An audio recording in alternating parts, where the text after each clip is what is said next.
Cease fire चल रहा है, मान मनोबल लगातार जारी है, तेवर भी दिखाए जा रहे हो, डर इस बात का भी कहीं युद्ध दोबारा ना छिड़ जाए। लेकिन इन सब के बीच अमेरिका को 3 बड़े झटके पिछले 24 घंटे के भीतर लगे। जी हां, पिछले 24 घंटे में 3 बड़े झटके आपको दिखाने जा रहा हूं। पहला ये झटका है कि कैसे उनके एक दो नहीं, क्योंकि पहले बताया जा रहा था तकरीबन 20-22 एयरक्राफ्ट गिरे, लेकिन अब अमेरिका ने, वहां के रक्षा विभाग ने, पेंटागन ने माना है कि 39 एक कम 40 यानी 39 एयरक्राफ्ट ईरान ने मार गिराए इस पूरे 40 दिन के संघर्ष में। अगर 40 दिन में 39 एयरक्राफ्ट गिरते हैं तो रोजाना एक दिन के हिसाब से एक एयरक्राफ्ट ईरान अमेरिका का मार रहा था। यह खबर निकली। दूसरी ये निकलकर सामने आई कि कैसे जो बम, गोला बारूद, मिसाइल दागे ईरान ने, वो मात्र ये 1-1.5 महीने के भीतर फिर से बनाकर तैयार कर लिए। जी हाँ, ये बात भी अमेरिका के इंटेलिजेंस विभाग ने बताई है कि हम तो सिर्फ देखते रह गए कि ये करेंगे वो करेंगे। ईरान ने फिर से वही बम, गोला बारूद फिर से तैयार कर लिया, उतनी ही तादाद में, 90%, उतना ही, मात्र इतने ही दिनों में।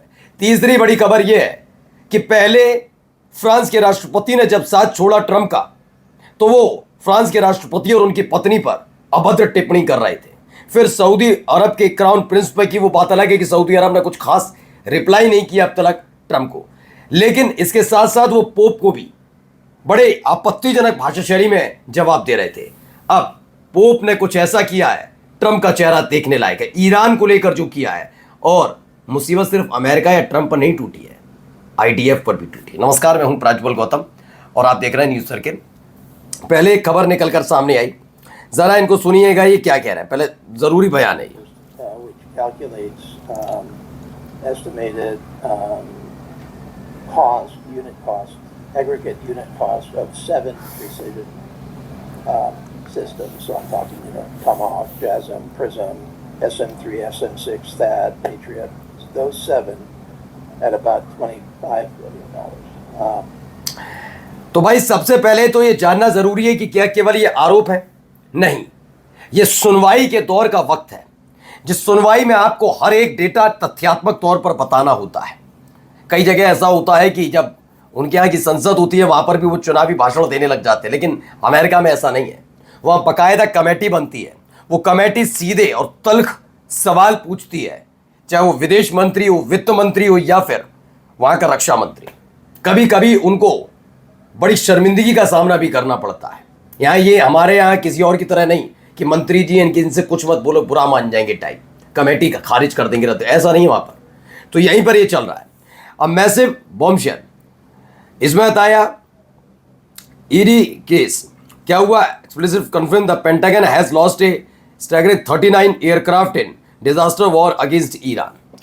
इसमें Pentagon CFO Jay Hurst desperately dodges the huge replacement cost, इस पर वो मुंह उतरा हुआ नजर आया उनका। बताया गया कि अमेरिका की मिलिट्री एसेट्स को भारी झटका लगा है। ईरान के साथ हुए संघर्ष में 39 एयरक्राफ्ट अमेरिका ने खो दिए हैं और इसी का ये असर है। देखिए, लिखा भी हिंदी में बता देता हूँ। अमेरिकी कांग्रेसमैन है ये एड केस, इनका नाम है। एड केस ने कहा कि ईरान युद्ध में अमेरिका के 39 जहाज नष्ट हुए, युद्ध विभाग को जवाब नहीं सूझ रहा है, यानी 39 एयरक्राफ्ट अमेरिका ने खो दिए इस दौरान। वहीं एक और तैनाती को लेकर गुस्सा है, जरा ये देखिए। आपको बड़े बड़े प्लेन्स नजर आ रहे होंगे, ये एयरक्राफ्ट रिफ्यूलिंग टैंकर्स हैं, ये सब नजर आ रहे होंगे। कुछ ऐसे ही एयरक्राफ्ट खोए थे, आपको याद होगा, हमने दिखाया था। C-130 इनका गया, एक इनके हेलीकॉप्टर्स मार गिराए, इनके जेट्स मार गिराए।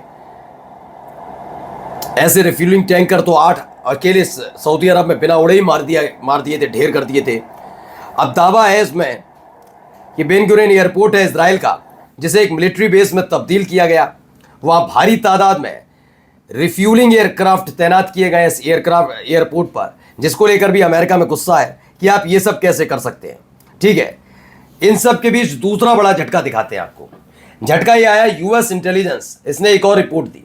इस रिपोर्ट के मुताबिक Iran retains significant missile capability report. उन्होंने कहा 90% जो है उन्होंने अपने हथियार फिर से बना लिए। जैसे ही उन्होंने रोज दाग रहे थे ना, 100 मिसाइल, कभी 20 मिसाइल इधर, 40 मिसाइल इधर, 15 मिसाइल इधर, देखिए, मिसाइल बनाना कोई ऐसा खेल नहीं है कि बिस्लेरी की कोई बोतल है कि मशीन लगाई, पानी भरा, मशीन ने आगे खिसकी, ढक्कन लग गया, खत्म, पैकिंग हुई, चल दिया। भाई मिसाइल बनाने में टाइम लगता है। इसीलिए अमेरिका ने कहा कि जो चीन के लिए उन्होंने हथियार की खेप जमा कर रखी थी, अगर कभी चीन के साथ संभावित युद्ध हो तो उसमें इस्तेमाल करनी थी, वो चीन के साथ संभावित युद्ध के लिए तैयार रखी गई खेप को उन्होंने ईरान पर फूंक दिया। हालात ये हो गई कि 1 से 4 साल तक का समय लगेगा मिडिल ईस्ट में वैसी स्थिति लाने में, उन हथियारों का जखीरा इकट्ठा करने में, क्योंकि लाना ले जाना इतना मुश्किल ना हो, लेकिन वो होने भी तो चाहिए, वो है ही नहीं। वहां ईरान ने मात्र क्या 8 अप्रैल को हुआ था, और देखिए अब मई चल रही है, यानी 1 सवा महीना भी नहीं हुआ, तब तक इसने 90% अपने वो सारी मिसाइल है जो दागी थी, वैसी ही मिसाइलों की खेप तैयार कर ली, वैसे ही ड्रोन की खेप तैयार कर ली। ये किसकी और ईरान का दावा नहीं है, हर देश तो दावा करता है अपनी ताकत का, लेकिन अमेरिका की इंटेलिजेंस की रिपोर्ट है। अब ये तस्वीर वाकई ट्रंप के लिए झटका है। मैंने आपको बताया था कि कैसे इन्होंने फ्रांस के राष्ट्रपति मैक्रों, जो पिछले साल वो अपनी पत्नी के साथ प्लेन में थे, हुआ होगा पति पत्नी के बीच कुछ भी हुआ हो, उसको लेकर दुनिया भर में चर्चाएं भी हुई थी।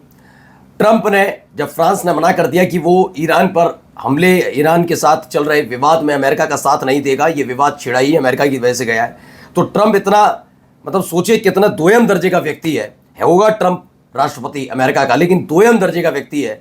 इस आदमी ने पति पत्नी के बीच के उस रिश्ते या फिर उस नोक झोंक को अपने राजनीतिक फायदे के लिए इस्तेमाल किया। मैंने तो तब भी कहा था वो पति पत्नी का झगड़ा है, ठीक है, कम से कम फ्रांस के राष्ट्रपति इमैनुअल मैक्रों का दोस्त बच्चियों पर गंदी नजर रखने वाला तो नहीं है जैसे ट्रंप का दोस्त रहा, और ट्रंप उस पार्टी का होस्ट रहा है, ये आदमी घूमता था वहां पर, तो खुद इसके दायरे में, जांच के दायरे में, तो तेरी तरह तो नहीं है, बिल्कुल ऐसे ही बोलूंगा, बच्चियों का मसला है इसलिए। तो ये फिर सऊदी अरब के क्राउन प्रिंस को गाली दे देना, वो चाटते हैं, ये करते हैं, उल्टी सीधी गंदी गंदी बातें करता था ये। वो आता लगा सऊदी अरब के क्राउन प्रिंस पर की गई टिप्पणी पर सऊदी अरब ने कोई एक्शन नहीं लिया, वरना कोई अच्छा आत्मनिर्भर, मतलब अब स्वाभिमानी देश हो तो क्या करेगा, पहले उस देश के राजदूत को लात मार के निकाल देगा, लेकिन नहीं कर पाया सऊदी अरब।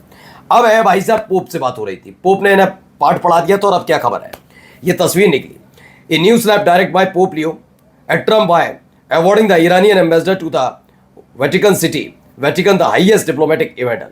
ईरान के एम्बेसडर को वेटिकन का हाईएस्ट डिप्लोमेटिक मेडल दिया है पोप ने, और इसके बाद ट्रंप की घिग्गी बन गई, ये क्या हो गया। हाल ही में खबर आ रही थी ऑयल लीकेज वाली कि ईरान पर हमला हुआ, ईरान के खार्ग आइलैंड पर हमला हुआ, और वहां से तेल का रिसाव हो रहा है, यानी खार्ग आइलैंड पर ईरान को तगड़ा झटका लगा। फिर कहा गया नहीं ईरान साजिश रच रहा है, इन सब के बीच ईरान की तरफ से क्लियर कर दिया गया। रॉयटर्स की रिपोर्ट के मुताबिक ईरान ने मंगलवार को कहा कि फारस की खाड़ी में खार्ग आइलैंड के पास संदिग्ध तेल रिसाव शायद एक टैंकर से खराब बेलास्ट पानी निकलने की वजह से हुआ था। उसने इन दावों को खारिज कर दिया कि उसकी तेल फैसिलिटी से हुआ था। वाइस प्रेसिडेंट शिना अंसारी ने कहा कि मॉनिटरिंग से पता चला कि यह गैर ईरानी टैंकर से हुआ था, जबकि ईरान की ऑयल टर्मिनल्स कंपनी ने कहा कि इंस्पेक्शन में पाइपलाइन, स्टोरेज टैंक या लोडिंग इंफ्रास्ट्रक्चर से लीक का कोई सबूत नहीं मिला। सैटेलाइट इमेज में ईरान के मुख्य तेल एक्सपोर्ट हब के पास दर्जनों स्क्वायर किलोमीटर में फैली एक ग्रे और सफेद परत दिखी है। ये खबर भी निकलकर सामने आई। तो अब आप अंदाजा लगाइए कहां से बात कहां पहुंच गई। ईरान पर आरोप लगा रहे थे कि कम से कम उसे पूरी दुनिया में बदनाम किया जाए, लेकिन हर बार इनका हर दाव खाली पड़ जाता है। नमस्कार।